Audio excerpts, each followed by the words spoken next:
Richard Werner is an economist who is a World Economic Forum insider. Think of him as a whistleblower against these globalists. He was chosen by Klaus Schwab at the time as a global leader. Here he explains how the CBDC, or central bank digital currency, will start off on our phones as an app, but then move to something far more nefarious.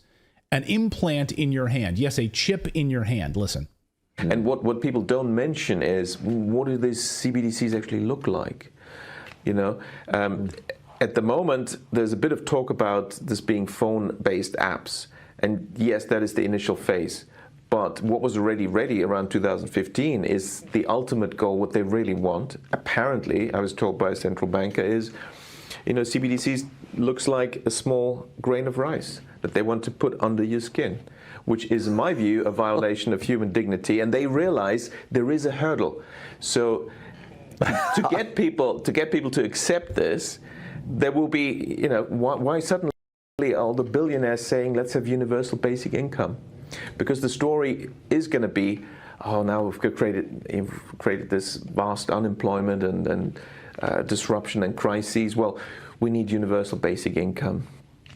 You will get 2,000 euros into your account every month. But of course, to run this efficiently, we need to use the latest technology. So, you know, you need the CBDC chip implant. Okay. So you get this universal basic income. Right, that's the carrot. But you can't actually then make any more than that. That will be like, you have to have what everybody has then. Well, I mean, I don't know if you make more money than that, or you probably have to qualify at a certain threshold.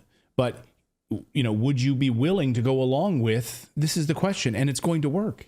I guess There's that's be my so many extrapolation is like, the scary part is this becomes the Hunger Games. You just get your portion, right? And then you have no rights to anything above that. And they'll do this with the promise of basic income, $2,000 a month. Would you do it? Let us know in the chat if you would do that. This is not some fever dream, by the way. Where did this come from? This was explained in great detail by Klaus Schwab himself in 2016. Listen. Aujourd'hui, au bout de ça, on parle de puces qu'on pourra s'implanter. Ce sera quand ça? Certainement dans les 10 années à venir. Et d'abord, on va les implanter dans nos vêtements, c'est-à-dire wearables, comme on le dit. Et après, on pourrait s'imaginer qu'on les implante dans nos cerveaux ou dans notre peau. Et à la fin, peut-être il y a une communication directe entre notre cerveau et le monde digital. Ce que nous voyons, c'est une sorte de fusion du monde physique, digital et biologique. Habakkuk chapter 2 and verse 1. I will stand upon my watch and set me upon the tower, and will watch to see what he shall say unto me, and what I shall answer when I am reproved. And Yahweh answered me and said, write the vision and make it plain upon tables, that he may run that readeth it. For the vision is yet for an appointed time, but at the end it shall speak and not lie. Though it tarry, wait for it, because it will surely come. It will not tarry. Shalom, brothers and sisters. This is your brother Hawayala. I want to give all glory and praises to our Heavenly Father Yahweh, and we do so in the name of our Lord and Savior Yahawashi. Grace and mercy be abound to the hopeful elect, scattered throughout the four corners of the earth, that are waiting on the second coming of our Lord and Savior Yahawashi HaMashiach. Tonight we're going into a lesson just concerning the Motb. As you know, this is a topic that on and off over the years has been heavily censored. As of right now, there's a lot of discussion about it because of certain reports that have come out, certain information that keeps on, being introduced in these times. As we know that there's a lot of things going on in the financial world, particularly with the Fed raising interest rates. We also see the slowdown of, people's buying habits, which is one of the reasons why they do increase the Fed interest rate to slow down people from going out and buying products. Okay, they're trying to create a situation where by slowing down the economy, it will lead to an increase in unemployment. Okay, that is actually the whole point of them doing it. It is one of the tools that the Fed uses in order to put the economy in a different place and to restructure it as they move on month to month, quarter to quarter. And, there's a lot of information coming out from various financial experts about what they're seeing down the road. As we know, they may not always be accurate in terms of, what would happen the following month, but the end game, the ones that actually understand the end game, can kind of draw out how they will get there, meaning the elites and what they're doing with trying to introduce the Motb. So the reason why I brought out the book of Habakkuk chapter 2 is because of the notion of a vision, all right, being made, and it later being made plain upon tables in its appointed time. When you go into the scriptures, especially, throughout the Old Testament, you read the prophets, and even when you go into the gospel accounts, the book of Acts, the epistles, and the book of Revelation, we must understand that we're reading a book containing prophecies. Okay, you have prophecies that have occurred in the past. You have, or prophecies that can be understood by looking back at the past. For example, when you go into Moses, right? Moses wrote about the beginning of times, right? He wasn't there, but the Most High showed him that. Then, you get the times that we're in now, those that can interpret the times of today, knowing what is to come next. Okay, so in the next thing is the prophecies, the things that are being foretold, right? Now, in order to understand the things that are foretold, you have to understand the things that came in the past, the things that are going on currently. In addition to that, you have to have the Spirit of Yahweh upon you to have been given the anointing to have the foresight of what's to come. And this is the reason why it said in the book of Revelation that the testimony of Yahawashi is the spirit of prophecy. So we have to understand that when we talk about prophecies, the things that are to come, it is to encourage us so that way when it happens, we're not, overwhelmed. We're not in a state of fear. We don't become bugged out. Because the thing about it is people that are out here right now are in a great state of sleep and they're slumbering, including those that are in the so-called Hebrew Israelite community, including those that view themselves as being in the truth, people that view themselves as woke, okay, which people that are the new woke culture, the far left woke culture is basically as live as a zombie, right? So we have to understand that we have to go through these things in terms of bringing out this prophecy over and over again so your mind can be trained and renewed to understand the things that are come, so that way when things are brought to you in these last days, you do not be overcome and overtaken by the temptation that is to come upon the earth.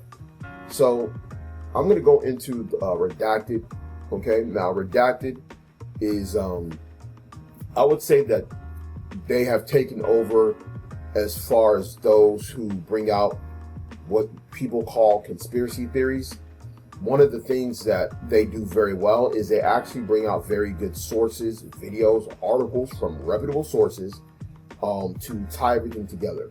There is some stuff that they do bring out at times that is what I would call, fake news, like Donald Trump will say. And that's because it's thrown out there by the people in various areas of media, government, to throw off the people, right? And they're not going to be able to differentiate certain things at certain times because, again, they don't have the mind of, of a believer. They don't have the mind of the men that are in the scriptures, okay? The mind that we have inherited through faith in Yahawashi, right? So we have to have the thinking, all right, of the men of old, the ancient men, and we have the thinking of, our Messiah as well as those that believe in him and understand the truth, right? So I'm going to play part of it. You already saw early on before, I brought out the introduction. You saw the couple of video clips, which actually does come from this video. However, what I'm going to do, I'm going to play the first 3.5 to 4 minutes of this video as he, leads into the full topic. If you want to watch the rest of it, this is over 20 minutes long. You can look it up on Redacted, pull up the same exact video and watch the whole thing in its entirety, okay? But this is a very, very big news that came out that, is actually showing where they're going, okay? So I'm gonna go ahead and play it, and I'm gonna actually go into a couple of articles of what's going on locally, where I'm at, okay? Would you let someone implant a microchip into your hand if you would receive $2,000 a month. A month in return for getting a chip put in your hand. You heard me right. We'll give you universal basic income, basically. 2,000 euros, $2,000 a month, if you allow us to put a microchip in your hand. That's exactly what's about to happen as part of the rollout of the central bank digital currencies. That's a carrot for them to rope you into this mess. We'll get to that part of the story in a minute, the chip implantation process. Not the corn chip, as Dan said in our chat, but a actual metallic tracking chip.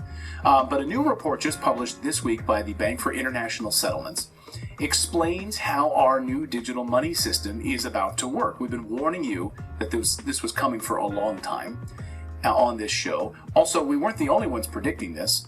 It was predicted in a little book, you might have heard of it, called The Bible, The Mark of the Beast. For one thing, this new system...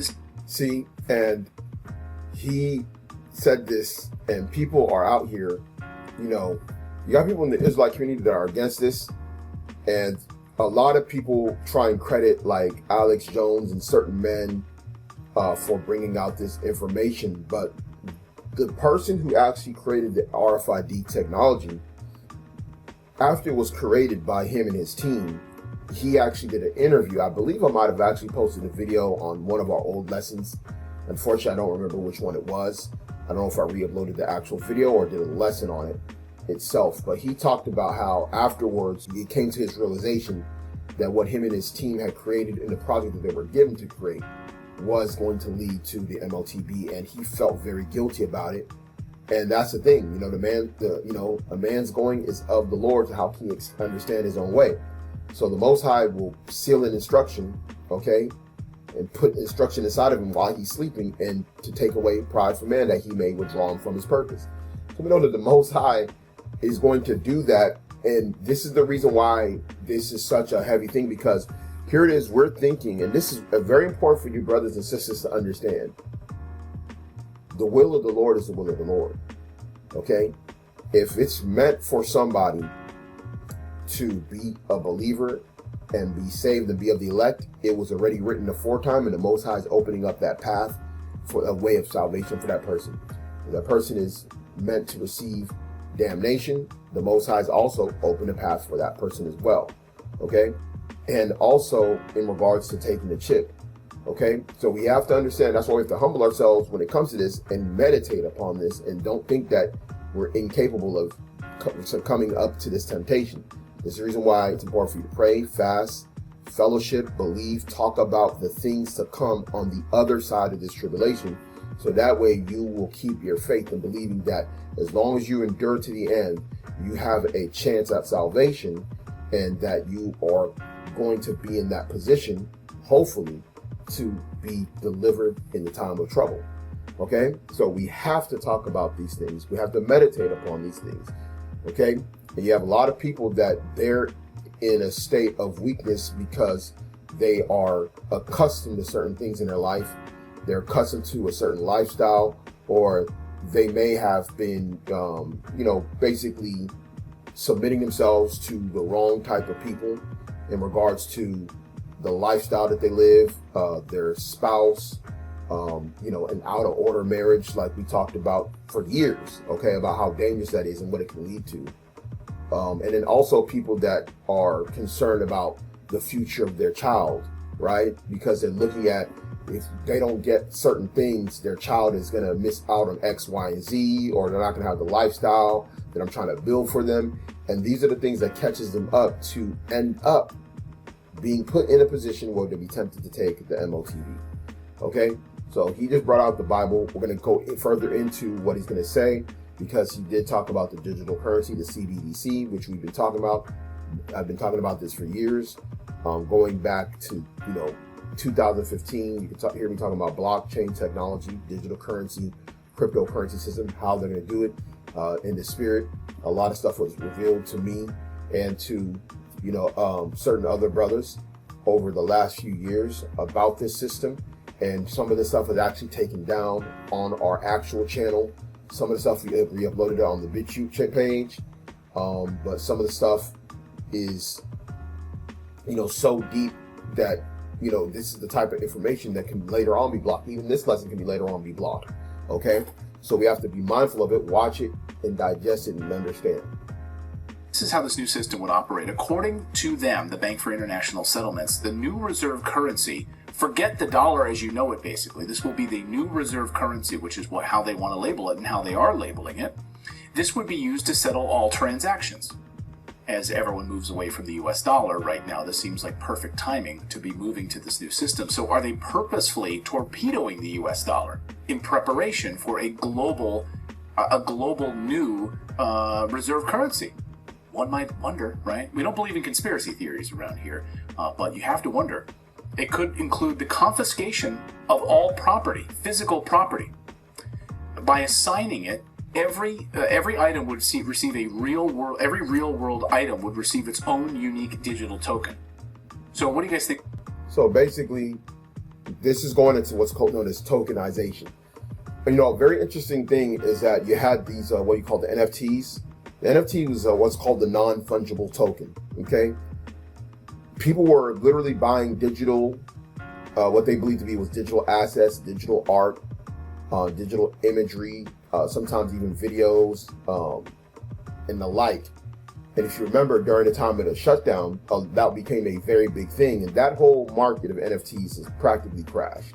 I mean, there's actually an article, I believe, on like a Justin Bieber NFT that was worth a certain amount, and it's like worth, way less than what it was.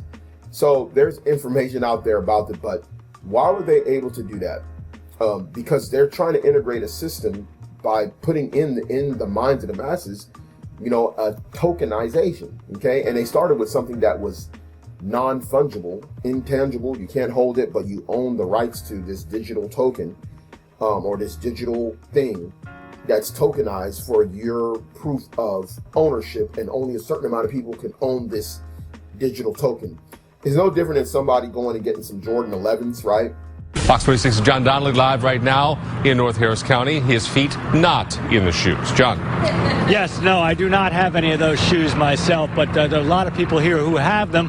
They've been on sale all morning. Now, they went on sale around midnight last night, but not everybody started selling them. You can see the line outside Greenspoint Mall right now from our view from Skyfox. It's been pretty chaotic here, controlled chaos. We saw a lot of people at one point actually running across the street through traffic to the mall property. They'd asked everyone to leave mall property, park across the way, and then people got the word that they could come back over here, and they just sprinted for it. We talked to some people who waited in line, and some people gave up. They just said it just wasn't worth it. Crazy up in there. I don't have time to sit up in there. People are already trying to fight and everything. It's not even worth it. I'm investing these. Look at that. It's real. Yeah, people got their babies out here. It's cold. They wrapped up in blankets. What if your child get pneumonia for a pair of shoes? It's not worth it. Now, we do have some reports. We haven't been able to confirm that some people have actually had their shoes taken from them by other people who actually saw them waiting at a bus stop. I talked to one guy who said he was waiting in McDonald's because he wanted his sister to come get him because some people had just been robbed at the bus stop a few feet away. So we don't know if that's true or not, but it kind of gives you an idea of the level of the what's going on out here. And I got one of the guys who's got one of the first pairs. What's your name, sir? Curtis Solomon. I'm a shoe connoisseur. I've been getting shoes.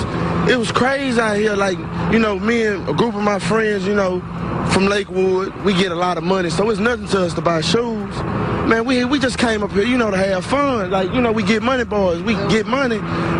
We came up and had fun, man. There were people trampling people over a pair of tennis shoes. We had a guy on earlier who said, look, this has got to stop. Michael Jordan got to stop doing this because someone's going to get killed. What they need to do, instead of letting us come up to these malls, Michael Jordan just need to have all the shoes in his house, and we go to his house and buy the shoes. We're going to see if you like that, Michael Jordan. Come on, talk to the people, man. Like, you got some Concord 11 Jordans or some Space Jam Jordans, right? And Nike only makes a certain amount, and if you buy it, now you're one of the few people that got this particular pair of shoe. And they did the same thing with digital assets in the whole NFT thing, which was nothing but a big scam. I mean, if anybody had the foresight and had the money, the best thing to do was just to put money in and let it go up and buy it at low and then sell it at a higher point and don't go back again, because you go back again, you're just going to lose money. And that's what's kind of going on with some of these other things, such as, certain cryptocurrencies and certain items that are out there that people are purchasing that are gaining and losing value over time, right? So we're going to keep going on, and we're going to hear more of what he has to say concerning this tokenization. Think about this, right? This idea that they could, I'm not saying they're going to, but your car, your house, all of these sort of physical items that need a token process, you have to get them digitally tokenized in order for you to claim ownership of these items. No more selling cars without a digital token, right? No black market of selling cars. They all have to be tokenized. They all have to have a digital tracking ID to know exactly who owns them through this, what they call this transparent process. Now remember, the Bank of International Settlements, I did a lesson on the BIS, which is out there in Basel, Switzerland. I did that a few months ago, the lesson concerning that. And what people need to understand is that the reason why they want to do the tokenization, because what they're going to do, they want to put all your particular assets under a digital tokenization list that's tied directly to you. So think about like the car thing. You got people that sell cars, right? They put up their car on Craigslist or on OfferUp or on Facebook Marketplace. And they're not even like they're not a dealer, right? But they might grab a couple of cars and sell them. People flip cars without having like a dealer's license, right? And they're able to go and sell these cars. Now, what would happen if you are no longer allowed to sell a car because you're under some kind of a punishment under this new system? So now if you have a car, you may not be able to drive it, but you also may not be able to sell it, or it may be seized, right? And if they seize it, they may have some kind of a tracking device on it because you had to tokenize it, put a tracker on it. If you tried to sell it, then the sale would be rejected because it can't go through. Whereas right now, you can go with $1,000 and go buy a car from somebody, get the transfer of title switched over to you, and basically keep it moving, right? But what if you were not allowed to do so because of something, right, that was deemed that you are not a fit person in society to sell a vehicle or to sell your iPhone or to basically offer up a service? So product and services would have a level of tokenization under a digital currency system, because there will be a digital ledger that would have the product or service between the two parties that is happening, and it'll happen in real time. If that particular product or service is rejected due to one's party's, situation, then it doesn't go through, and that product or service is then rejected and has to be provided elsewhere, right, by somebody who is deemed more worthy to do so. So we have to understand that this is a very intricate thing where people don't understand.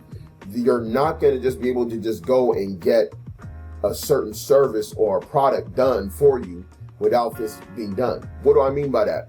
Just like we talked about the car. You buy a car. Now, let's say you need a mechanic to, do an oil change filter, or maybe to repair your vehicle, change a tire, whatever it is. You can't just go give a random person cash money and they do this work, and the powers that be, the BIS, the Bank of International Settlements, that they don't know about it. They're going to know about it when it happens, and you can't get around it. In addition to the tokenization, there's also the bartering aspect, right? So now you can't even barter what you have, because what you barter has to be in your possession and known that it's being sold to somebody else to exchange the tokenization of those items. So you got to think deeper than what's on the surface of what they're trying to do. They want to set up a system that not only prevents you from buying what you want when you want, but also can prevent you from even engaging in a barter system. Because if it's known that your item is flashing in somebody else's place, they can then say, what is this particular item, a car, an iPhone, a laptop, what is this particular item, okay, or shoe doing over here when it should be under this person's, care, right? Or it should be in this person's possession. They would then know that you bartered it, okay? So they want to get the system as intricate as possible to make it harder for the masses to escape the, that eye of, what they're trying to create, this, what they view as some form of a God's eye, right? So elimination of all privacy. So it's like a blockchain for the world. Right. I mean, it would be on the blockchain, right? Everything would be, everyone would be given a tokenized digital ID. And I'll explain more about exactly the tokenization process in a moment. But basically, the idea that if you don't comply with this, then we're going to take your property and tokenize it ourselves, is the idea. And they won't come out and say this, but that's exactly what some people are worried about, is that they would take your items, they would take your physical property and do it for you, or confiscate it altogether if you're not willing to comply. And think of it like contraband. It would be considered contraband. Imagine trying to go through the airport or airport security with that laptop that you didn't have tokenized, so there's no digital footprint of it. Oh, what is that? What is that item that you're carrying there? Why do you have that there? Oh, I'm sorry, I didn't have it registered with the government. Don't have a digital ID for that item? Don't worry, we'll take it off your hands. So your digital wallet, your car, your house, your laptop, your phone, all of it assigned a digital token. Inside those tokens would be a set of rules for how each item can and cannot be used, so that each person can be controlled and conditioned directly by the central bank. You've used your digital wallet to buy your allotment of beef or chicken this month, you're cut off. Now, think about this, right? If your phone is tokenized, right, and they have the ability to control things, imagine if you're banned off of social media and now they say, well, listen, based on this activity that you did on social media, we're thereby banning you from the use of these particular apps for X amount of time or in, forever, right? And all you can do with your phone is basically text, maybe send email, and, call people, but you may not have access to particular apps because of the punishment, right? Based on your, and they can do this based on the tokenization of the thing that you're actually using, your actual phone, that's on that digital ledger, right? So think about that. In addition to what he just brought up, as far as the food aspect, rationing out what it is and how much you can buy of certain foods, your limit per person or per household. And this is where they are doing what's known as, rationing of different items, and they're going to use it as an excuse as the sustainability stuff.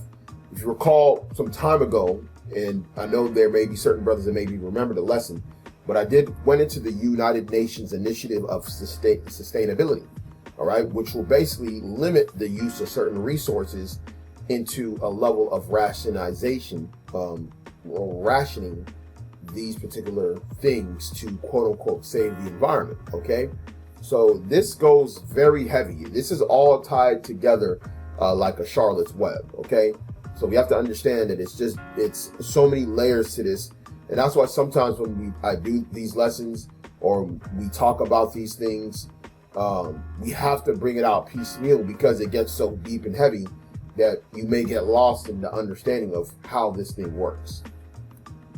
You're cut off. Your wallet is not limited. Your wallet is now limited until next month.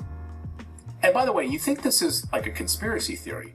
The Federal Reserve, literally on their website, loves and talks about the benefits of expiring currency, the expiration of currency. And hey, China's already doing it, in part. So there's already limitations and expiration of currency. We already have this, and the Fed is openly talking about this on their website. Think this is a dream? Okay, just wait until it happens. Let's actually let them describe. So here is, after this Bank of International Settlements rolled this out last week, here is their tokenization process in their own words. Just watch sort of let me know if you think that this is creepy in any way. Watch.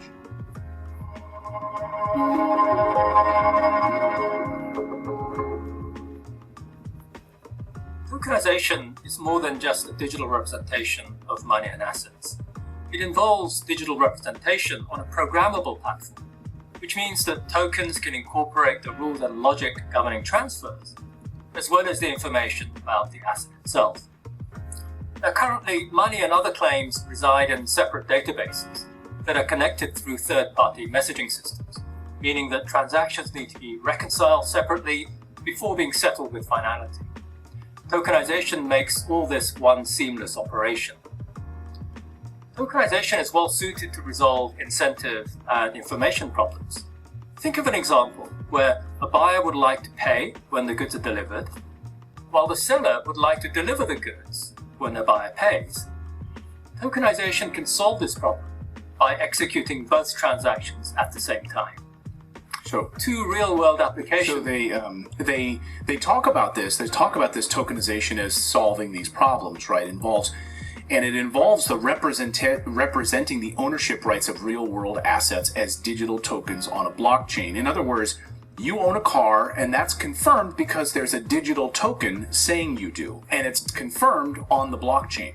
You wouldn't need to go do title searches and all of your antiquated things like that when selling your car. It's already on the blockchain and confirmed that you own it. It's a digital certificate of authenticity.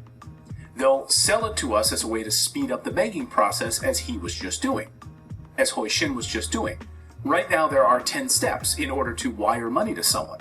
It's long, especially if you're not using your bank. Like if you're, doing a wire from like Bank of America to PNC Bank, there are multiple steps.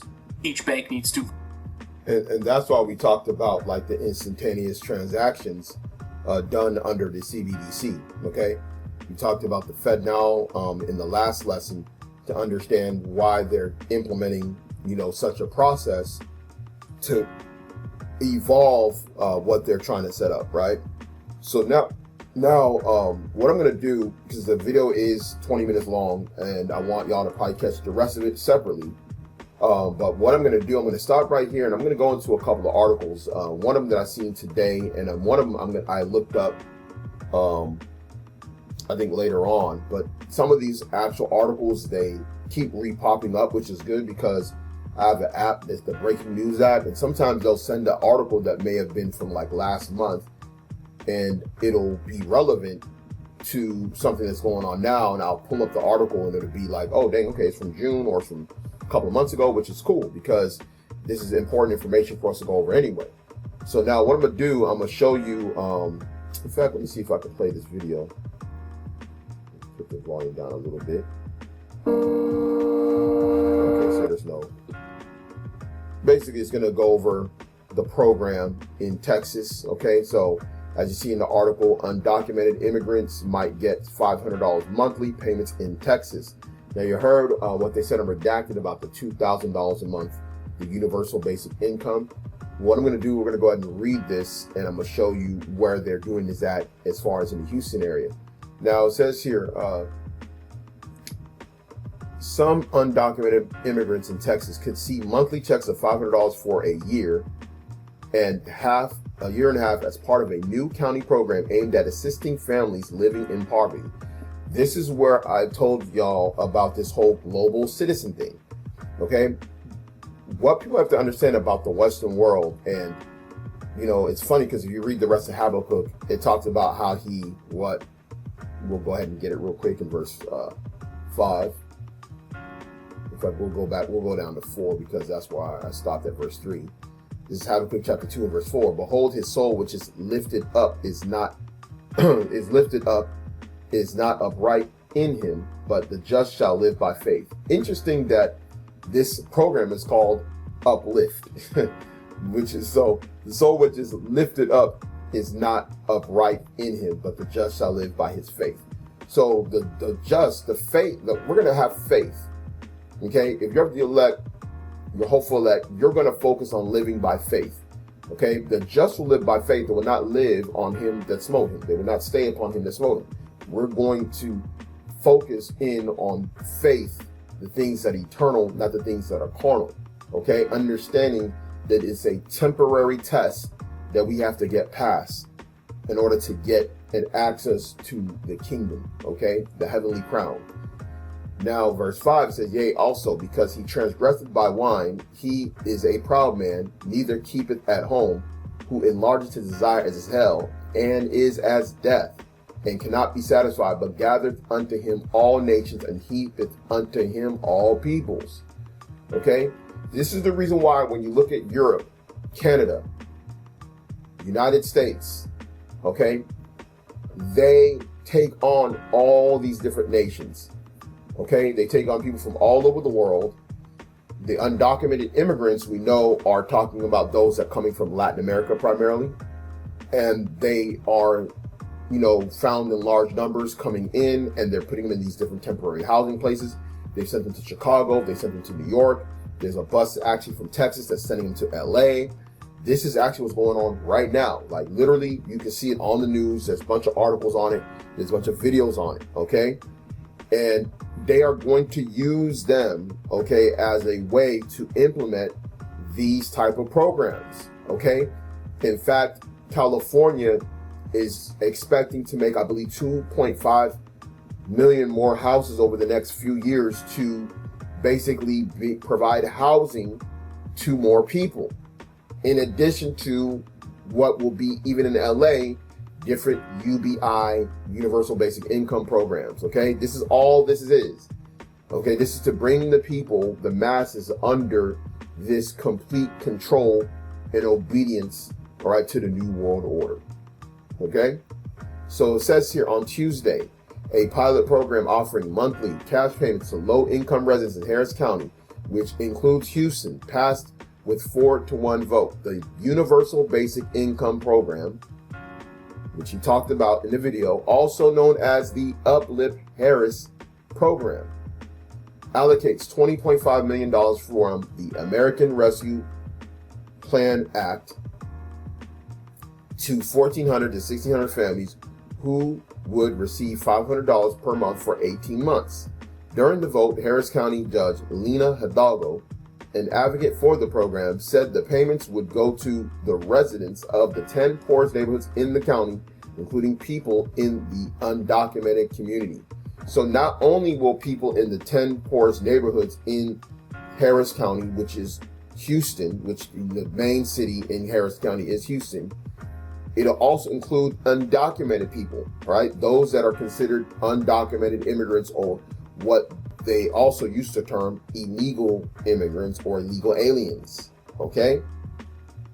So it's going to go to not only the 10 poorest, but also undocumented. Remember, one of the tenets of the United Nations is the idea of a global citizen, okay? They're trying to remove the idea of borders because everybody's going to be under this system that's going to be centralized by the New World Order, okay? That's another way for saying the elites, right? So if you go here, it says in the next paragraph, can the undocumented community apply? If the county attorney says they can, they will. If the county attorney says they can't, they won't. What I was told is they can. This is what Hidalgo was saying. Said, adding that participants would not be limiting regarding what the money could be spent on. So they're going to allow them to use this money. How is it going to be done? Is it going to be done through some kind of a Fed now? Who knows? I mean, you would think that they'd want to document how they're spending that extra money. It'll be interesting to see if it's deposited. It'll be interesting to see if certain banks will be the ones that will be able to receive, have that money sent to their customers. So it may be some levels of control where you have to use maybe a particular bank, or you may have to receive it by downloading a particular app, and then you use it strictly digitally, meaning you may not be able to pull out this $500 as cash and use it how you want, but on a digital level, you can spend it how you want, right? So that's more than likely what they'll try and do, because I couldn't imagine they would just give the money and just let them pull out $500 and just spend it however they like without them being able to document it. So now when you go further down, it has the different zip codes. And by the way, this application opens up in September, okay? So in the next few weeks, this application will be opened up. And I'm not going to read the rest of the article, but I am going to look at these zip codes. Now, luckily, I was able to find another article that showed where these zip codes are. I'm familiar with some of them because I've actually either worked, grew up, or lived near some of these particular zip codes, okay? So I'm familiar with some of these zip codes that are listed on here. And I believe a couple of them I grew up in as a kid. In fact, I believe Gulfton looks like is on here, one of the zip codes when I was very young. you know, but it should be on here. I don't think Third Ward was where my old man used to live. It's not on here. Used to be no, actually, it should be on here because one of these, I believe, is South Park. My old man used to live in South Park back in the day. So this is Gulfton. This is actually a little mural in Gulfton. These are the 10 poorest zip codes in Houston. Okay. And I'll actually show the map, but for those of us that are from Houston, we are familiar with these neighborhoods. These are grimy neighborhoods. There's actually other neighborhoods that are poor in the hood, and they're not even on this list. So when they said that they were giving it to the poorest, this is the poorest neighborhoods and zip code regions of Houston. Because Third Ward is not even on here because Third Ward as a whole, or the greater Third Ward, a lot of it is gentrified. So it's not going to be on here, but an area near it, like certain neighborhoods like South Park, is on here, right? Sunnyside, south of it, also on here. Okay. In fact, I was talking with a brother about South Park about Sunnyside the other day. So you see here Acres Home. Okay, Acres Home, that's actually where Slim Thug is from, rapper Slim Thug. So for those of y'all that are not from Houston, that's where he's from. A lot of the, some, not all, but some of the north side Houston rappers are from Acres Home.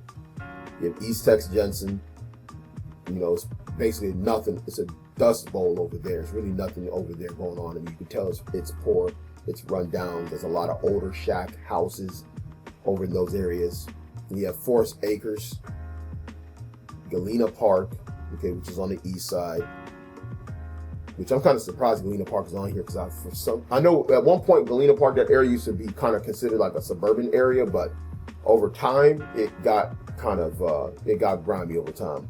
I want to say there's a rapper that's actually from there, Kirko Bangs. Kirko Bangs is from Galena Park. So if you're not from Houston, the rapper Kirko Bangs, who did the song "Drink in My Cup" or "Shorty What Your Name Is," Kirko Bangs, the guy who people thought sounded like Drake, but Drake actually sounded like him. He's from Galena Park. Then you got Fifth Ward, Gulfton, Northgate, Settegast, South Park, Sunnyside. These are the 10 zip codes that are getting them invested. You better believe that they're passing out flyers in these neighborhoods. Okay, they're passing out flyers in these neighborhoods, letting them know, hey, y'all can get this. So you can imagine how many people is going to feel really good having an extra $500 a month. They're going to feel really good. And all they got to do is show proof of address that they live in this particular zip code. And they're going to be able to sign up and they're going to be able to get this pilot program with the UBI. Okay. And this is just starting right now with the $500. They can use it however they like. So they're going to take advantage of this, right? And this is going to be almost like a handicap to suck people in further.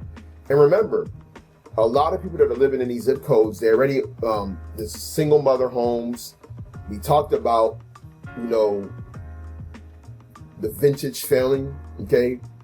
You know, these, the daughters of Jerusalem who are, you know, have all these things allotted to them in this society and how the vintage will fail. Well, right now it's going to continue to corral them into this place of complete submission, all right, to the new world order, right? So this place is full of people that already have Section 8, welfare, food stamps, Medicaid. Then you throwing on top of them $500 a month, and they can spend it however they like. Come on now. They're basically pulling them right into the new world order. Okay? Now we understand that things have gotten more expensive, and this is one of the reasons why they're saying they're doing this to improve different things in their life, but they're creating these situations to make it harder for people. Rent is high, you know, electricity is high, you know, everything is just high. Food is high.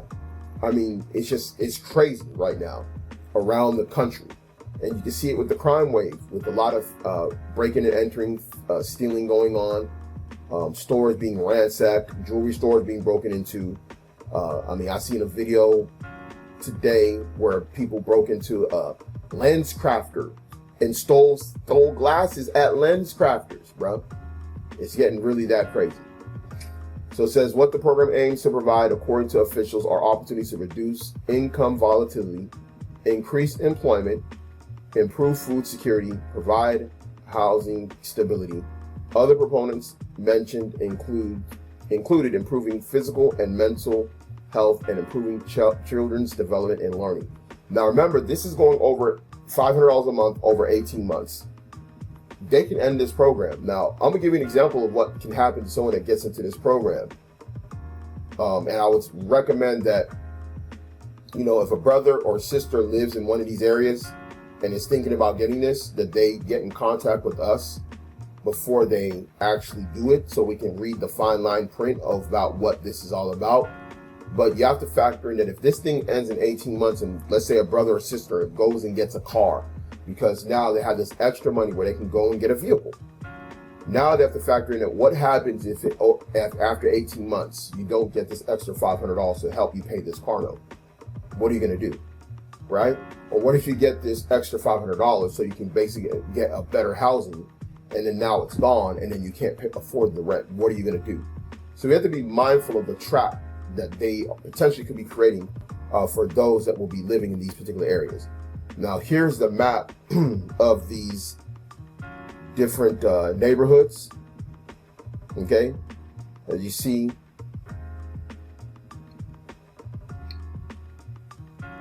all these different neighborhoods, okay, spread out throughout Houston. If you know anything about Houston, West tends to be more affluent.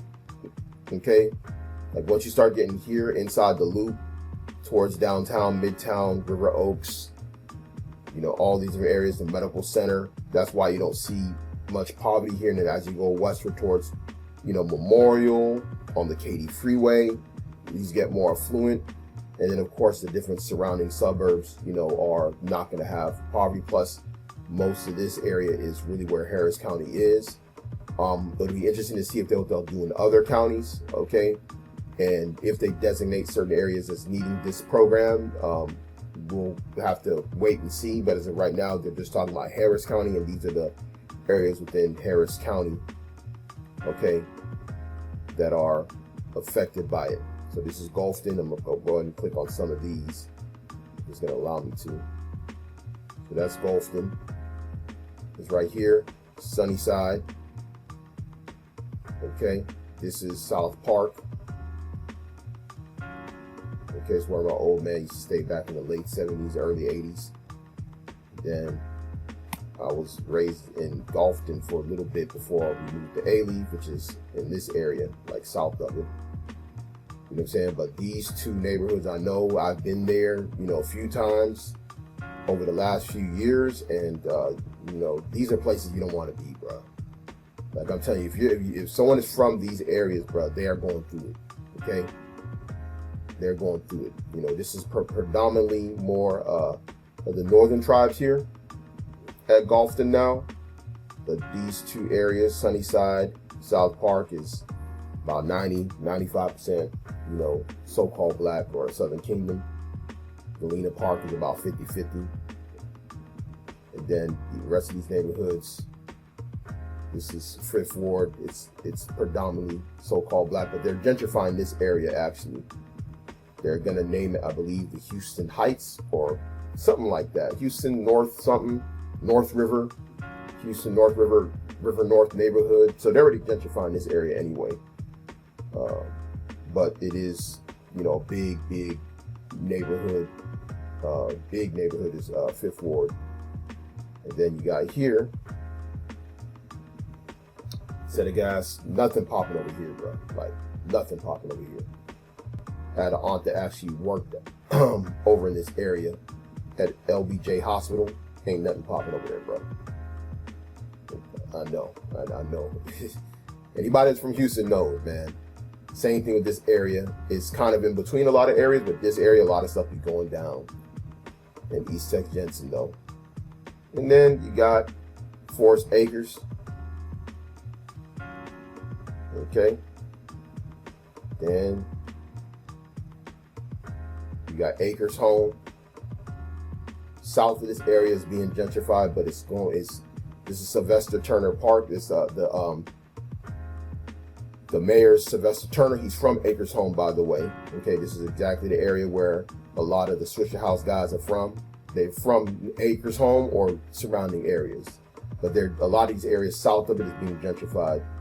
Me and the brother Yawasab actually went through there, actually trying to bring it out over there because they had something going on, like a big thing. The mayor was going to be there, but they blocked off everything. They made it difficult for us to enter into that area to go to the park over there in Acres Home for us to try and bring it out. It basically blocked off. You couldn't even get in there. You weren't even allowed to bring anything like through that area. You know what I'm saying? It was crazy. So we had to actually leave from there and just, not being able to bring it out. This is like actually earlier in the summer when we tried to do it. Then up here, Northgate, which anybody knows, Greens Point, bro. Nickname is Guns Point, man. This is one of the deadliest areas. Like, it's a dangerous area, bro. It's very dangerous. So, I mean, they're choosing some of the most, like, the places that they're choosing is you can see what they're doing. You can just see it, because being from Houston, born and raised, my uncle and my cousins, they grew up in Greens Point. And I know, like, how exactly, what they're trying to do, man. These are the most impoverished, run-down people in the Houston area, at least in Houston. They have other parts of Houston that are bad, you know what I'm saying? But these are definitely, they did their research on the top 10. I'm going to tell you that much. They definitely did their research. So we're going to see what they're going to do, as time passes. I'm definitely going to have to keep up with what's going to happen come September and see what's going on, nationally. And you brothers as well that are keeping eye of your area, know what's going on in and around you. It says, be ye not ignorant of any great matter or small. All right, so make sure that you keep your head on the swivel, that you're circumspect in these last days. So this is Revelation chapter 13 and verse 16. And he causeth all, both small and great, rich and poor, free and bond, to receive a mark in their right hand or in their foreheads, and that no man might buy or sell, save he that had the mark, or the name of the beast, or the number of his name. Here is wisdom. Let him that hath understanding count the number of the beast, for it is the number of a man, and his number is 666. Okay? And as you know, in these last days, people are going to wonder exactly what the Motb is, and many are going to deny it until it's too late. There are people trying to backtrack, which, maybe I'll get into that later on this week, into people that are backtracking from them coming up against the prophecies as they see it unfolding. But we've been warning you for years what it is and what it isn't, right? So this is Zephaniah chapter 3 and verse 12. I will also leave in the midst of thee an afflicted and poor people, and they shall trust in the name of Yahweh. Okay, so we have to understand that whatever it is that we have, we may have no more in the last days. As these things come to pass, we may have to let a lot of our things that we're used to go. And, we will, that remnant of Israel, okay, that's going to trust in the Lord, at that time they will become afflicted and poor, but he will deliver them, right, in the time of trouble with a mighty hand and with a stretched out arm. So hopefully this is edifying. And again, I want to give all glory and praises to our Heavenly Father Yahweh. And we do so in the name of our Lord and Savior Yahawashi. Grace and mercy be bound to the hopeful elect scattered throughout the four corners of the earth. Shalom.